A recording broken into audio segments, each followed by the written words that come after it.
Psych 350. It's a 300 level class for psychology majors primarily. I guess anybody could take it, but it's primarily for psychology majors. Let me expand this. There we go. Okay, so let me explain to you how you pass this class. I got stuck on this last time because I changed everything. This is a textbook you will be using this semester. Cultural Psychology by Heine. There are 4 or 5 different editions out. Any of them are okay. They're all primarily the same. Not exactly sure why they keep coming up with a new one, because they don't really change very much in them. In order to pass the class, this is what you need to do. There will be a quiz after every chapter.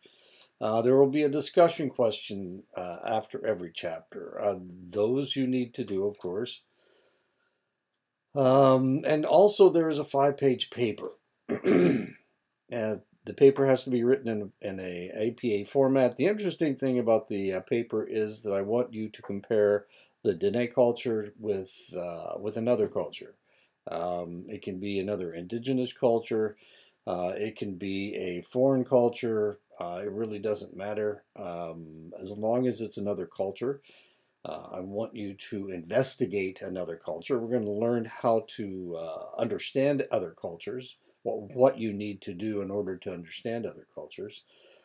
Because if you become a counseling psychologist or a social worker, one of the things you're going to be running into is people from other cultures. And if you don't know how to investigate who they are and what their culture means, then you're not going to be able to help them very, very much, potentially. So that's one of the things that I want you to do. And that's it. You just need to post, you need to take your quizzes, and you need to write your 5-page paper. But, of course, in order to write your 5-page paper, you'll need to read about a select culture. So where do you find these books? Well, you can find the books in the library. If you contact me, I've lived a lot of different places around the United States. I've lived on other reservations. You can contact me and I will see if I can find a book for you. Help you find a book if you are fascinated about. I've got a really good book about Mongolia, if you would like to read that one. When I was on campus, I would lend out some of the books that I have, but of course, since I'm in Lost Nation, Iowa, I can't do that. Okay, so what else do we need to know here? We need to know that this is me. I'm Bruce Bradway. This is the spring of 2023. This is where I live, Lost Nation, Iowa. You can look it up. You can Google it and find out where Lost Nation is. It's directly west of Chicago, about 200 miles in Iowa. This is my telephone number if you need to call me or text me. But you really shouldn't need to call me or even text me, because you can contact me by email. There's my email address. And I have office hours. I have office hours every Monday and Tuesday, 3 to 5, and every Wednesday and Thursday, 8 to 10. Now, these are Mountain Standard Time. My time is a little bit different because I'm in the Central Time Zone. So my Monday and Tuesday are actually 4 to 6 as far as I'm concerned, because I'm living in Iowa. And, of course, Wednesday is 9 to 11. And I will be on Zoom at that time, so you can contact me at this address. And this address doesn't change. I've used the same address for several semesters. It seems to work. Nothing's happened about it yet. Anyway, okay, so that's how you pass the class. You post, take the quizzes, and write your paper. And so I guess one of the questions is why are we taking a class called cultural psychology? And the answer is so that you can learn how to learn about other cultures besides your own. The reality is most people live in their culture and they assume everybody else has a very similar culture to theirs, and that's not always true. So let's go ahead and get started with chapter 1. Maybe. There we go.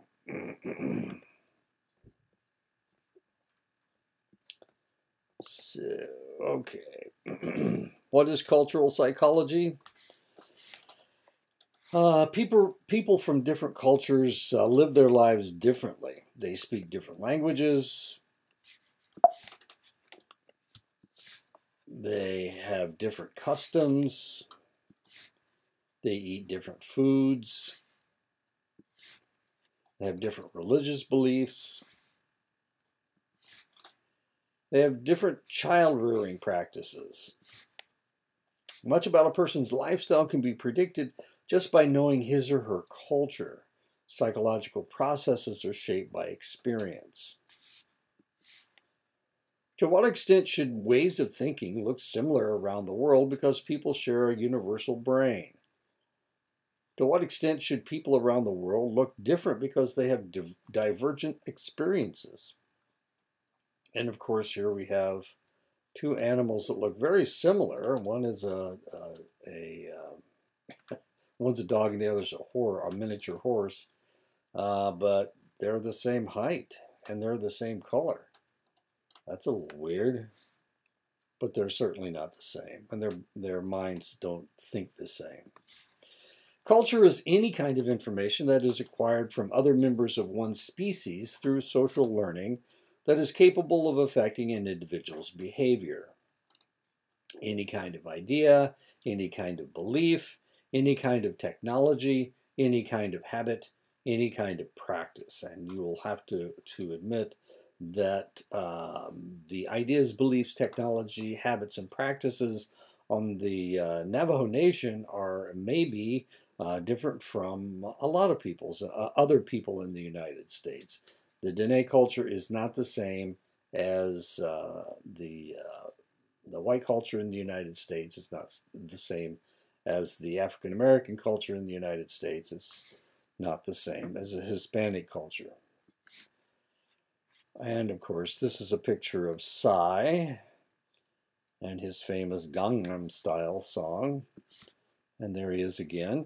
Culture indicates a particular group of individuals. Cultures are people who are existing within some kind of shared context. And of course, when you look at the video for Gangnam Style, we're talking about the Korean culture.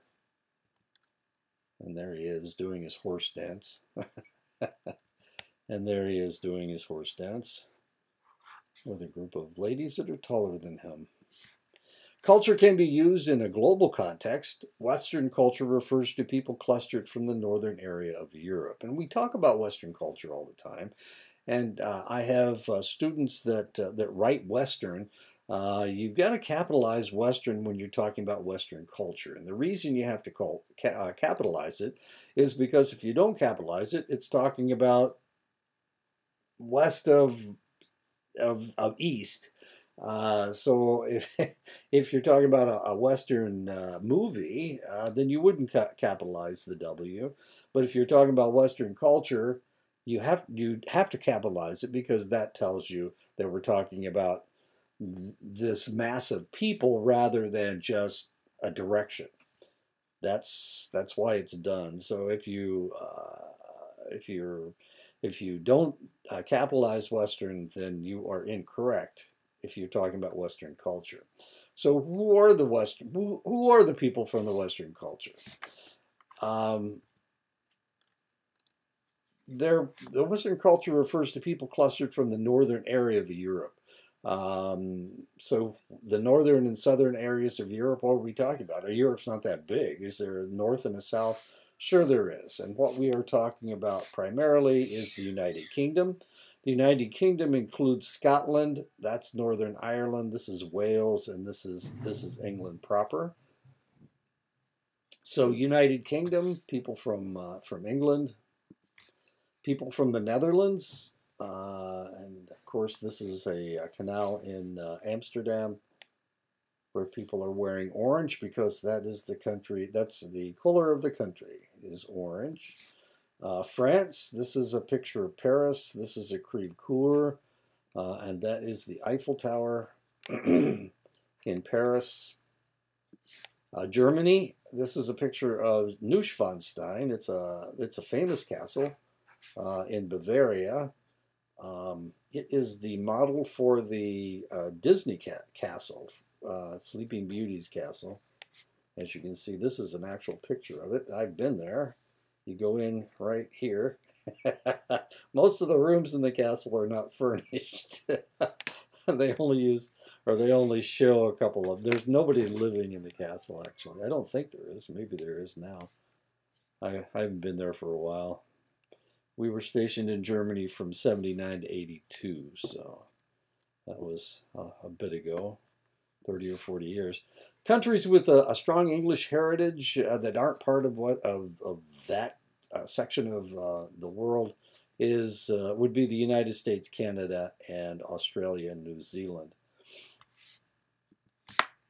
The subcultures within other cultures, the Jewish culture, curiously enough, 32% of Jewish people in the world actually live in Israel, but 36% live in the United States. So if somebody asks you what country has the largest Jewish population, you'd have to say the United States, because there are more Jewish people living in the United States than there are living in Israel.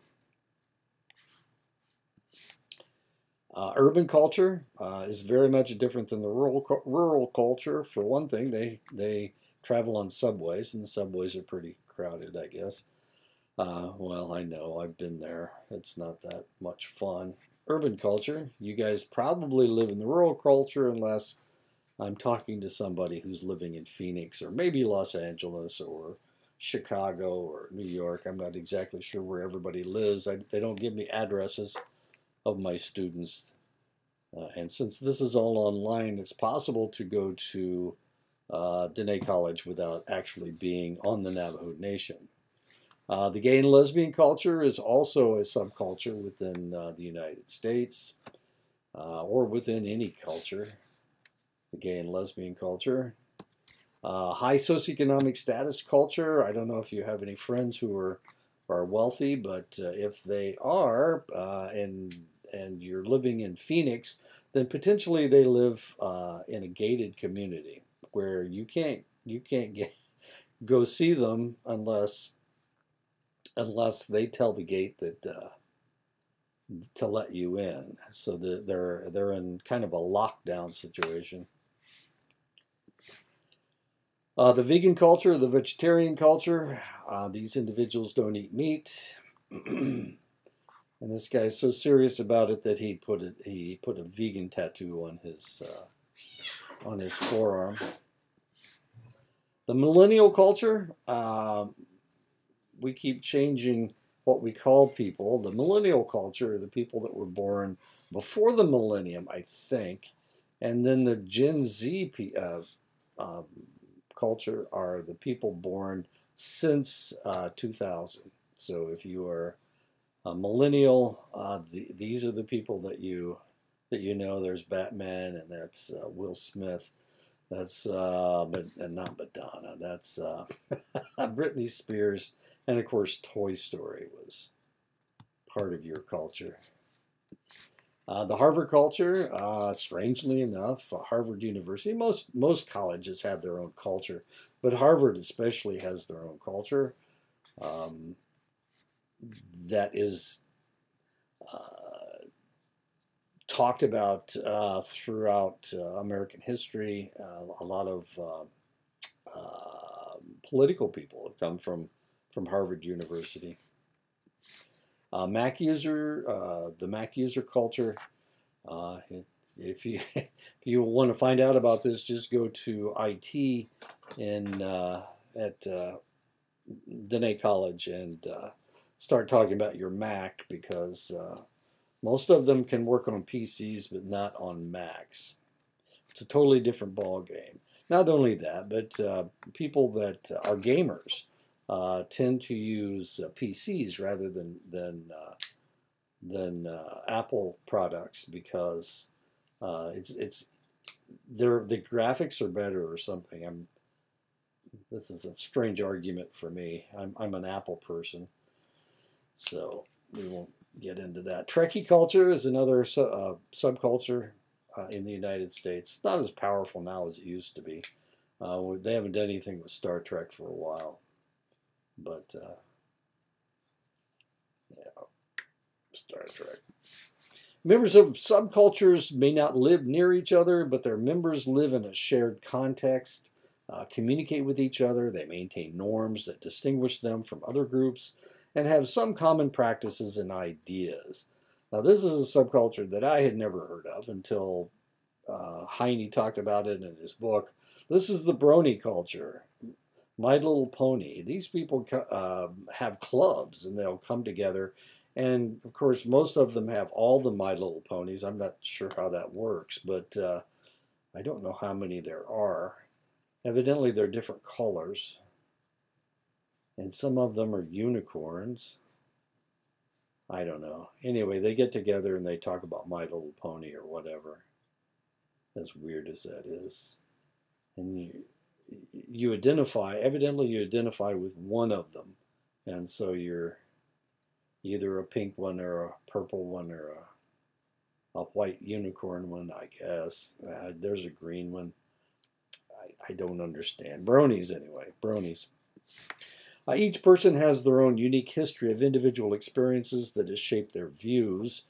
All of these individual differences lead some people to reflexively embrace certain cultural messages, staunchly react to other cultural messages, and largely ignore some other cultural messages. So if you've lived the same place all your life, then potentially people can predict who you are and what you're going to think. But if you have lived in a lot of different places, then they're not exactly sure what cultural messages you adhere to from the different places where you've been. And I have a picture of a soldier here. This guy is in Afghanistan because the military has their own culture. And of course, the more time you spent in country, or the more time you spend in the military, the more you adhere to the military type culture and adhere to the ideas of that culture. Okay, now we're going to get a little nasty. I apologize, but we need to understand how this works. So we're going to talk about the Sambia. The Sambia are a tribe in Papua New Guinea. Now this is Papua New Guinea right here. There's Australia. Here's Indonesia. This is Malaysia right here. And Papua is on the right side. Irian Jaya. This is over here. This is the island of Irian Jaya. So the Sambia are a people who live on this island. Because of the constant warfare around them, they have culturally ingrained initiation for boys to transform them into men. They need to make them warriors. And so how do they do that? Well, in several different ways. The Sambia believe that femaleness is an innate natural essence. Maleness must be cultivated. So boys are seen as existing in a female world and are contaminated by their mother's wombs. It is very important to rid boys of feminine habits and transform them into brave men. So how in the world do you do that? How do you transform these individuals that are naturally are part of the female world? How do you make them? How do you initiate them into the male world? That's the question.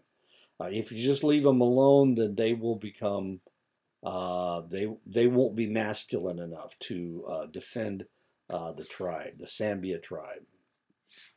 Initiation practices are used to transform boys into men. They pierce the septum of the nose, and we saw that back here. There you go. These bones are actually hanging from the septum in their nose.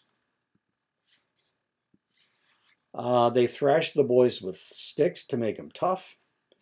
Initiation also includes older men giving jurundu to boys. This is achieved through boys performing oral sex on the men. Semen is seen as physical basis of jurundu.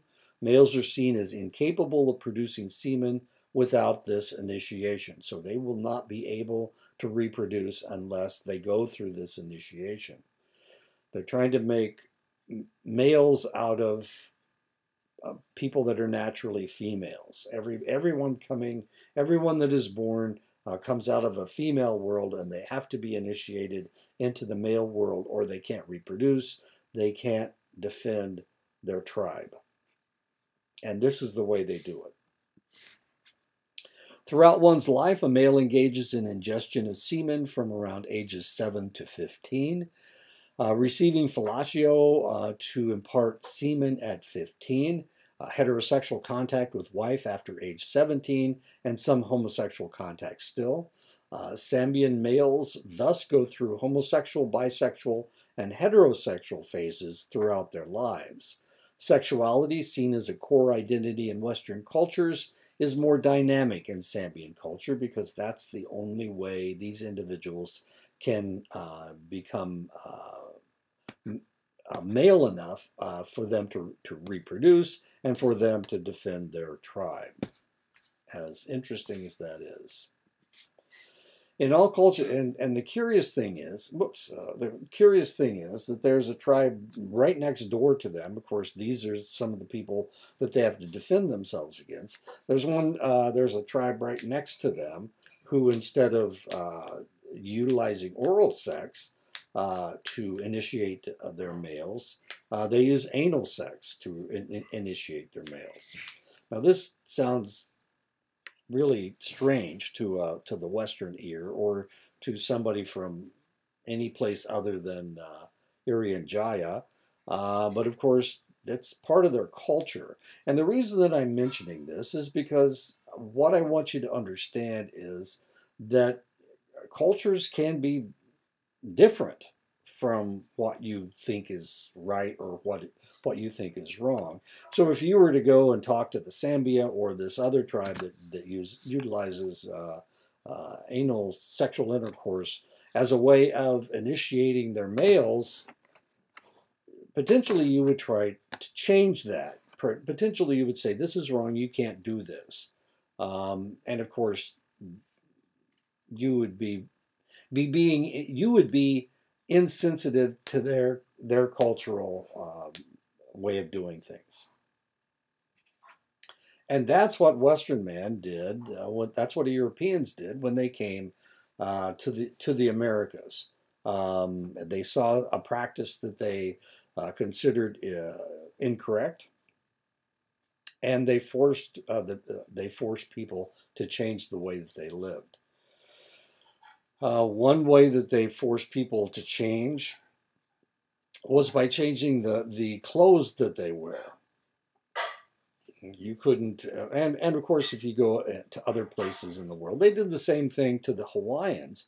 Hawaiians used to not wear any clothes at all because if you've ever been to Hawaii, it's 80 degrees every day, somewhere in the 80s. The coldest it ever gets is around 60 degrees. So you really don't need that much clothes. And men and women weren't covering themselves up. So when the missionaries first arrived on what they called the Sandwich Islands at that time, they forced them to start wearing clothes. As curious as that is. So nudity, sexuality, sometimes these things are part of a culture. And the question is, do you have the right to change that culture? And the answer is no, you don't. Okay, so this is what the Sambia do. And the only reason that we're using this as an example is because it is so extreme as far as the Western culture is concerned. And we just need to show you Heine and me. We both need to show you that that adhering to people's culture, allowing people to have their own culture, sometimes includes practices that seem a little, to you, of course, they seem very strange. But as far as they're concerned, it's natural. It's normal. This is the only way to do things.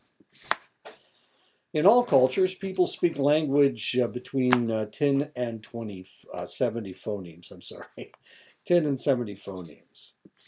In all cultures, people smile when they are happy. In all cultures, people have a word for the color black. In all cultures, people are disgusted at the idea of incest between parents and children, except, well, there are some royal households where this is not frowned upon, but it is in modern culture, I guess. In all cultures, people understand the number 2. Some languages do not have a word for the color blue. People in some cultures are disgusted at the idea of incest between cousins, whereas people in other cultures are not.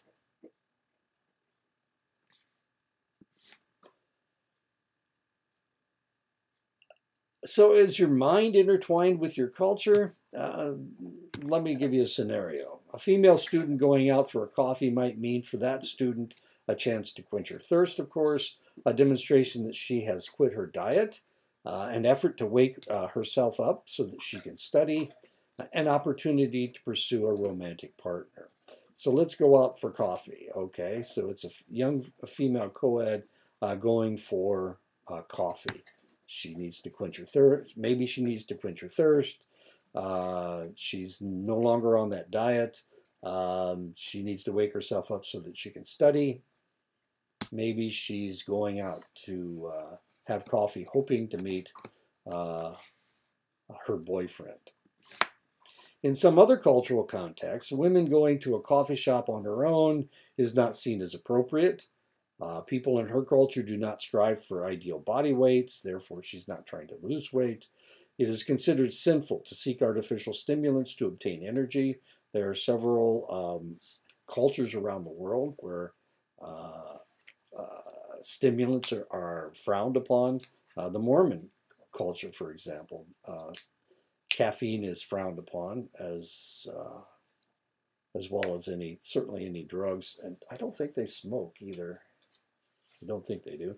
Romantic relationships are typically arranged by family members. So as you can see, it really all depends on which culture as to whether this is appropriate or not.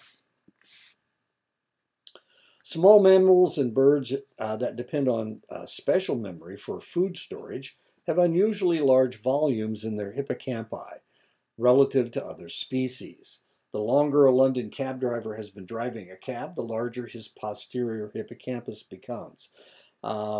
Curiously, London was created in concentric circles. So a lot of roads change names as you go from one place to another. And in order to become a cabbie in London, you have to memorize all the roads in the London area so that you can take the most direct route to your destination. That's what is required of people who want to become a London cabbie. And as it turns out, the longer you are driving a cab in London, England, the larger your hippocampus becomes. The nature of the brain is not fixed from birth, but rather changes in the response to certain experiences. And because cultures provide people with particular sets of experiences on a daily basis, we can see how cultural influences could change your brain. Although people around the world are born with relatively the same brains, with time they come to have different brains by the way of their different cultural experiences. So experiences are extremely important. This is one of the reasons why I used to work in neonatal intensive care units. We used to hang black and white symbols or black and white pictures in an incubator if the baby was premature.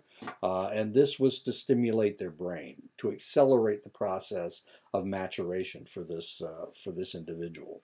And of course, that's what they tell you. You need to interact with your child, give them more experiences, let them play with these things and those things, and let them manipulate things with their fingers. All of these things will accelerate the process of brain development. Humans are so embedded in their cultural worlds that they are always behaving as cultural actors, and their thoughts are always sustained by the meanings that are derived by their cultures. There are no occasions when people step outside of their cultural meaning systems and start to think instead like the universal human. There is no such thing as the universal human. Whoever you are your all your experiences. That's what you represent. So if you have traveled to many different countries, then potentially your experiences are very broad. If you stayed in the same place for your whole life, your experiences aren't as varied as somebody who's moved around a lot. People's thoughts are forever bound up in their own cultural meaning system. Many cultural psychologists would argue that culture cannot be separated from the mind because culture and mind make each other up.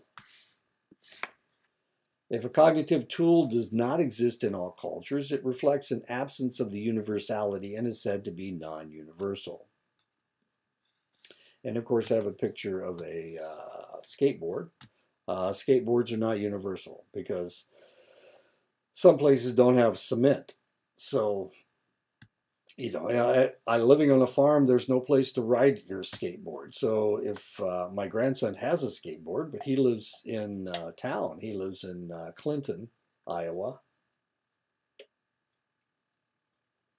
So he has places to ride his skateboard. If he brought his skateboard out to where we live, we do have our part of our driveway is paved, but it's not very long.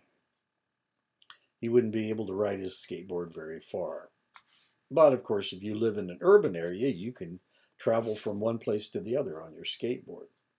But that's non-universal.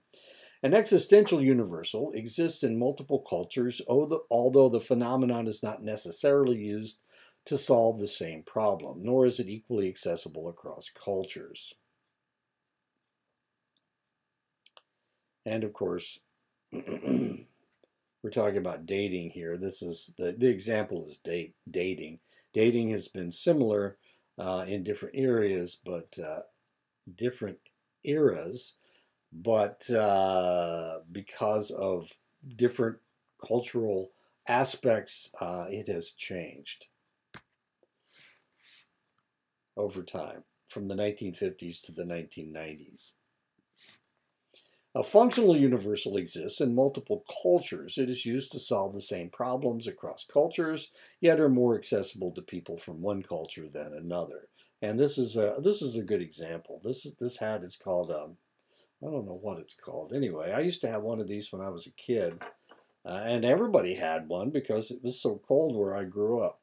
But everybody had a coat or a hat like this, except we didn't have this face piece right here. I have one right now up in my closet. It's not that cold right now, but if we ever get a blizzard again, we had one earlier this year, then I'll probably wear my hat.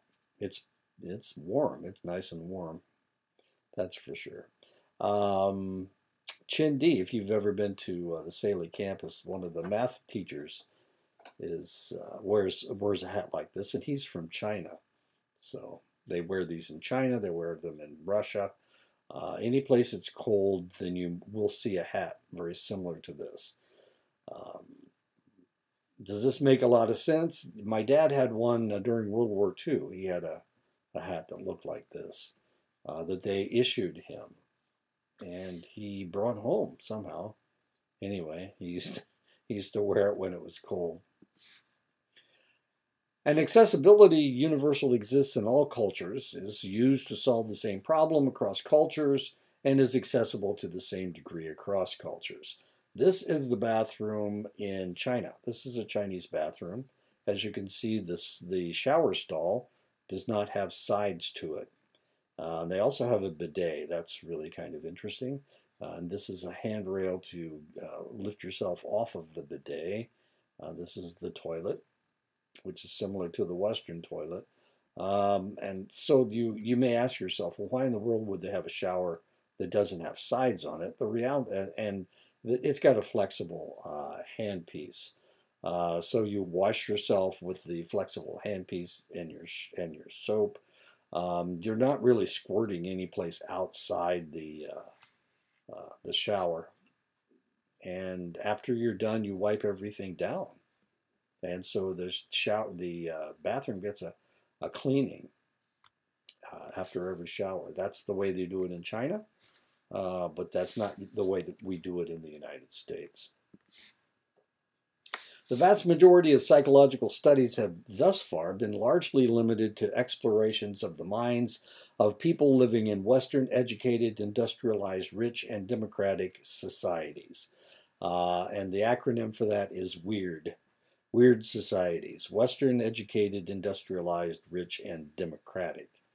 The recent analysis of the top 6 journals and 6 subdisciplines of psychology found that 68% were American, 96% came from Western industrialized countries, 70% of all psychology study participants are undergraduate students. In other words, most of the information we have that is universally accepted in psychology comes from research done on college students.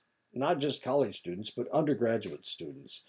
Now, when we talk about undergraduate students, we're primarily talking about traditional students. Who are these individuals? These are individuals that have just graduated from college or from high school. They just graduated from high school. They're between the ages of 18 and 22 years old. Now, if you think about it, I don't know, 18 to 22 years old, I'm not the same as somebody, I'm 73 years old. I'm not the same as somebody that's 18 to 22 years old. My ideas are different. I have had lots more experiences than they've had. But that's where most of our psychological studies come from. North Americans appear to be more fascinated with psychological questions than those from much of the rest of the world.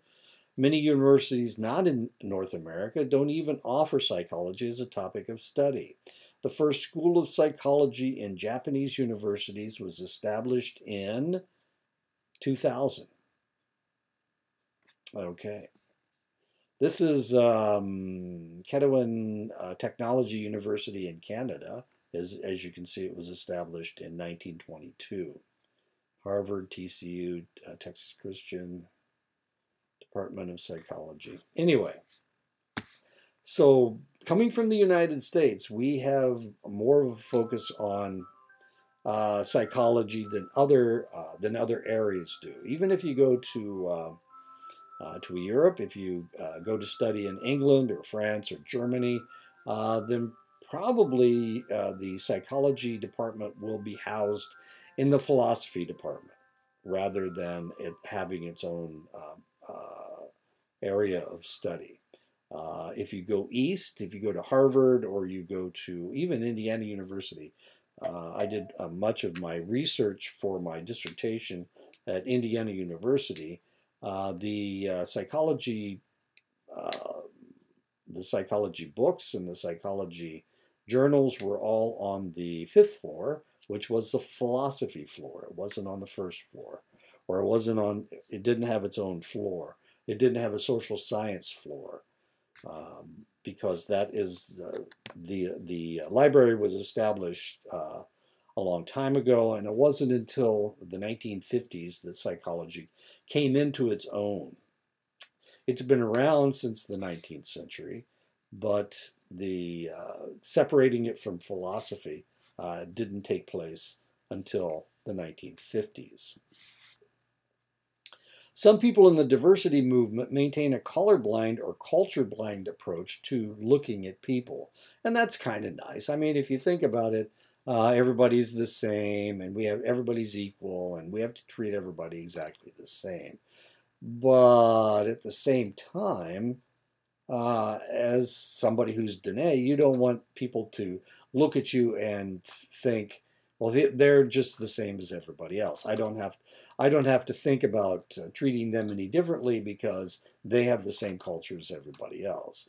Now, everybody, of course, should be treated well, but to discount people's culture as important, I see that as incorrect. Of course, I'm a psychologist, and that's the concept of multiculturalism, embracing people's culture, allowing them to identify with their culture. Attending to and respecting group differences is frequently called the multicultural approach, as I just said. The rationale behind this approach is that people really do identify with their groups, and most group identities are far more meaningful than the kind that can be artificially created in the lab. Now, one of the reasons that diversity is embraced by select people is because if you look at the white culture in the United States, the reality is that a lot of people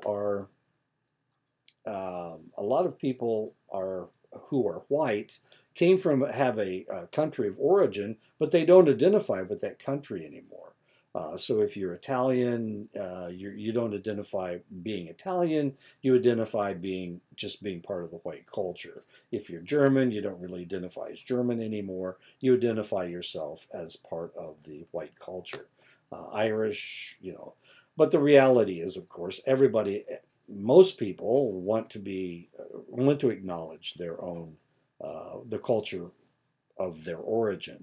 Now, people like me, my family's been in the United States for an extended length of time, 300, 400 years, and we are so intermarried with each other that we can't really identify our country of origin anymore. We're just American, we're just common everyday white people. We have some French ancestry, some German ancestry, lots of English ancestry, but some Irish ancestry, but we can't really identify with any specific place because we're so mixed up. But a lot of white people have only been here for 2 or 3 generations. A lot of white people have only been in the United States since the turn of the 20th century, for 100 years or so. How many generations would that be? Anyway, they don't really identify with their country of origin. The rationale behind this approach, the multicultural approach, is that people identify with their groups. Most groups are far more meaningful than the kind that can be artificially created in the lab.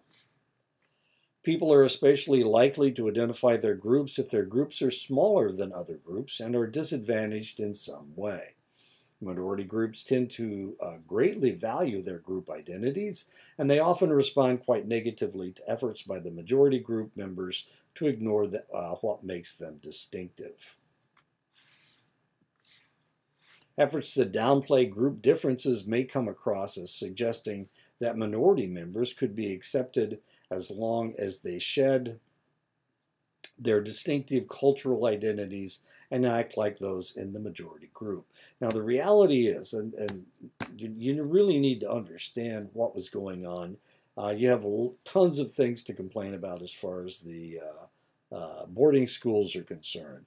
But the reality is that this was going on with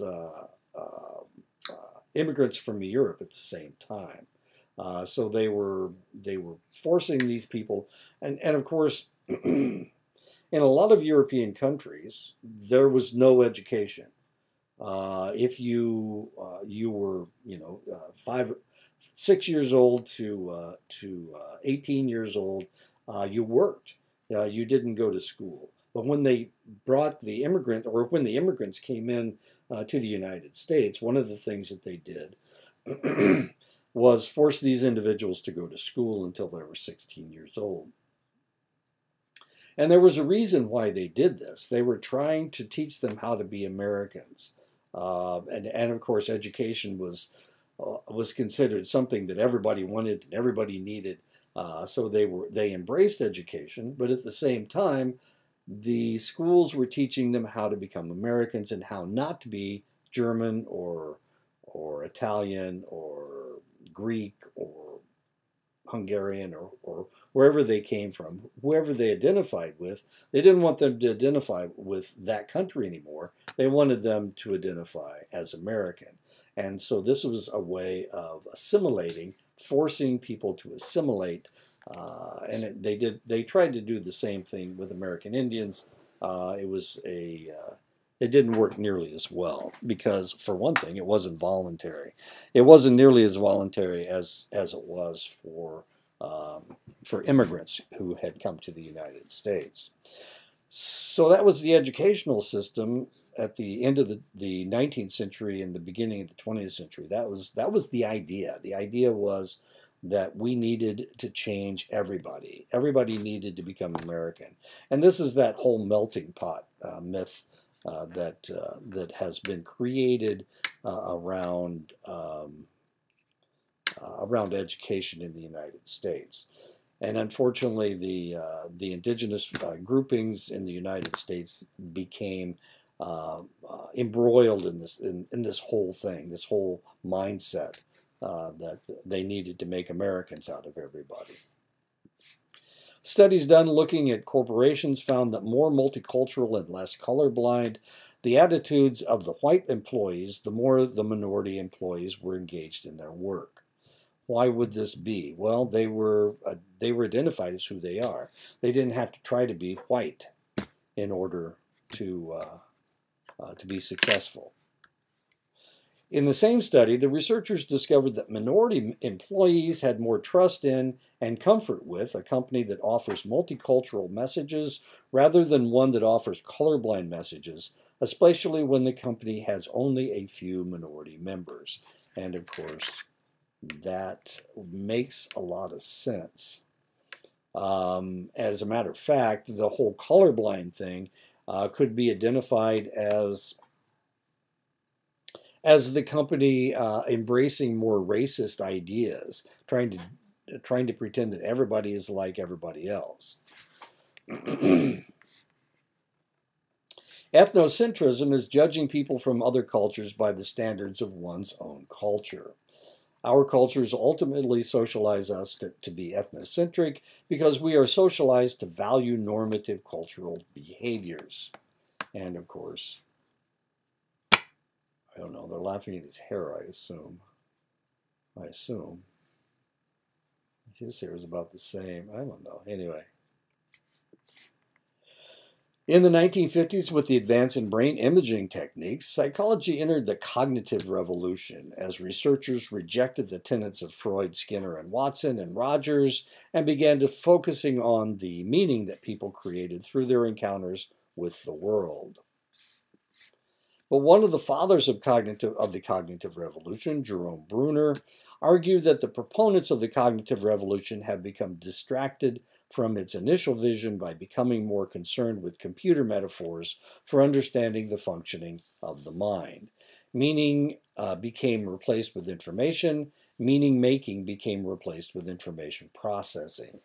So the cognitive movement was replaced with the cultural concept. Bruner argued that cultural psychology has picked up the torch that was originally carried by early proponents of the cognitive revolution and has again addressed how people derive meaning from their environments. And there you go. That is the end of the chapter. So I will talk to you again next week. We'll tackle chapter 2. And welcome to the class. Have fun with it. I'll try to. This is one of my favorite classes. I like to talk about culture. And if you have read my biography or whatever, you know that I've traveled around the world and around the United States a lot. I've lived in a lot of different places. So culture, and of course, since I have my own culture. I'm from Indiana, from the farming culture of Indiana. So I have my own culture, and I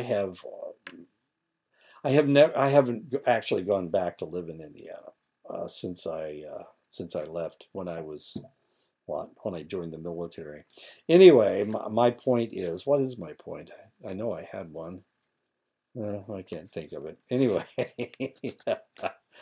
so I really recognize culture as really important because most people identify with their culture, whether you live in Mississippi or Oklahoma or where else have I lived? California, Maryland, Ohio, where else? Texas 3 times, California twice, Japan, Germany. It really doesn't matter where you are. Everybody identifies with their own culture. And if you want people to change their culture so that you fit in, that's just not going to happen. They're not going to change because culture is important to just about everybody. Anyway, so we'll talk more about this later.